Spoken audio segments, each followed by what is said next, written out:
مرحبا، اسمي مايا. عم تعلم هون، عم بعمل PhD انتمولوجي وبحب الطبخ كتير ومبسوطة اني هون بأمريكا. So, hi again, my name is Maya. I was just introducing myself in my Lebanese dialect of Arabic.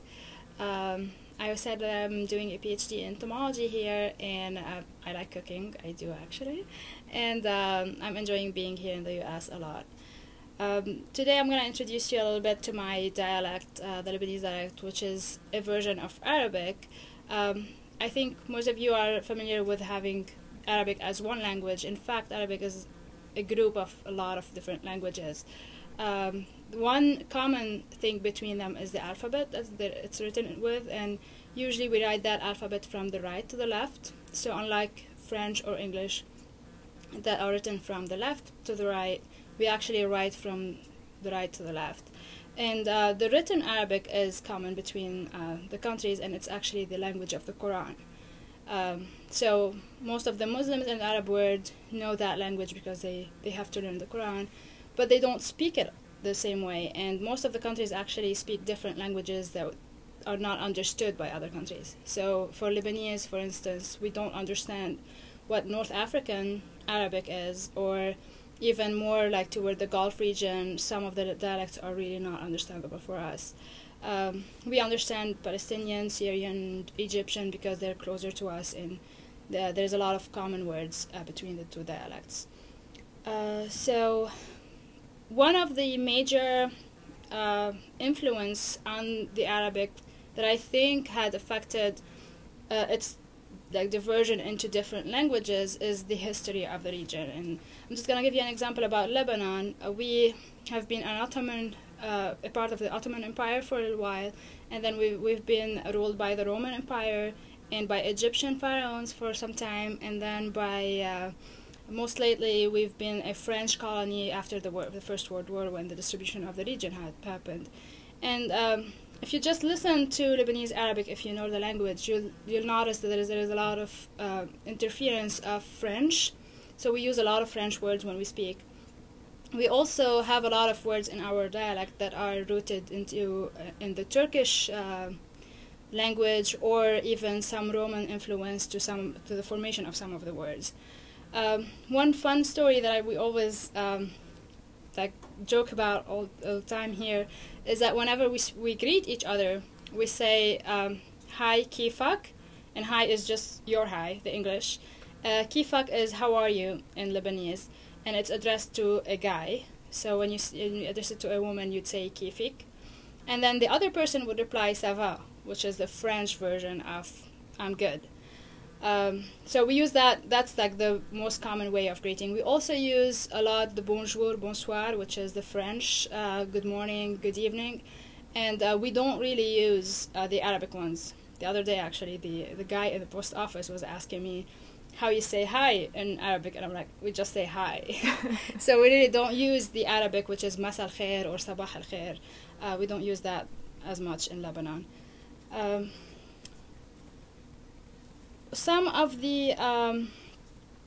important things to mention about Lebanese dialect and Arabic in general is that we have different versions for feminine and masculine. So the words would be different sometimes between the female version and the male version.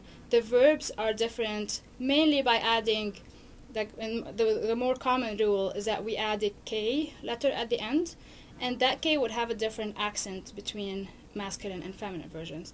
So just mentioning that really quick, the Arabic language has three vowels that have equivalents in accents. So the A would be a vowel, and then the A would be an accent, and then the U would be a vowel, and the U would be an accent, and same for the E. It's E or E. So when you say kifak, you don't have a vowel as an A, but you have an accent over the F. And then if you say kifik, then it will be an E accent over the F. And so the E accent is the female version, the A accent is the male version. And that applies to actually a majority of the verbs between females and males. Like for instance, school would mean madrasa in Arabic, and those are actually accents. They're not actual vowels, except for the end one, which is we write as a T, but we don't pronounce, so it goes as a na also at the end. And if you say your school, it could be madrastik or madrastak. So the T is pronounced now again because it's connected to something else, and there's an accent, any accent for the female and an accent for the male. Also, if you want to say you went to school or I went to school, it would go more like went I to the school. So the subject is actually one letter that's connected at the end of the verb instead of being an entity by itself at the beginning. So it will translate literally more to went I to the school in Fusha Arabic, which is the official Arabic. In Lebanese Arabic, it would translate into went I on the school, if you just do the literal translation.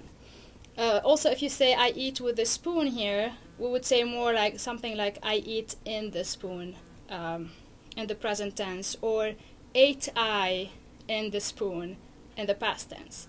And so the past tense would be usually the same verb but with a letter at the end. The future tense would be a letter at the beginning of the verb.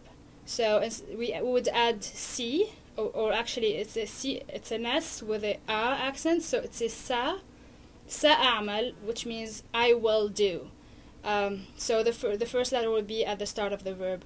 For the past, it would be at the end. There are a lot of exceptions in the rule, in all Arabic rules.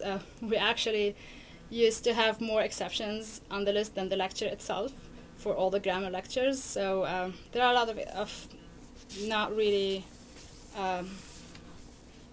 like verbs that don't follow the rule in Arabic. Also, in the more spoken dialect in Lebanon, there are a lot of Arabic words that have been dropped and that are replaced by fun equivalents. Like we do have words in Arabic for equations or electronic parts or CDs or cassettes, but instead we either use the French or the English version of them or just make our own version of it. So for instance, formatting the computer would be in Arabic formatted al-computer, which is basically the same formatting word that was transformed into its Lebanese version. Also car parts like the exhaust of the car would be échappement in French, but it's ashkma in Arabic, which is also a modification of the French version. So although Lebanese is more considered as a dialect, it's also used as a separate language because there are a lot of storybooks, poetry, TV shows, and other types of literature that are done in the Lebanese dialect and not in Fusha Arabic. And for us, it feels a little funny when we hear someone speaking the Fusha because we're not used to that. We write it, we all learn it at school, but we never really use it when speaking. All right, Maya. Well, thank you very much for your time. Sure.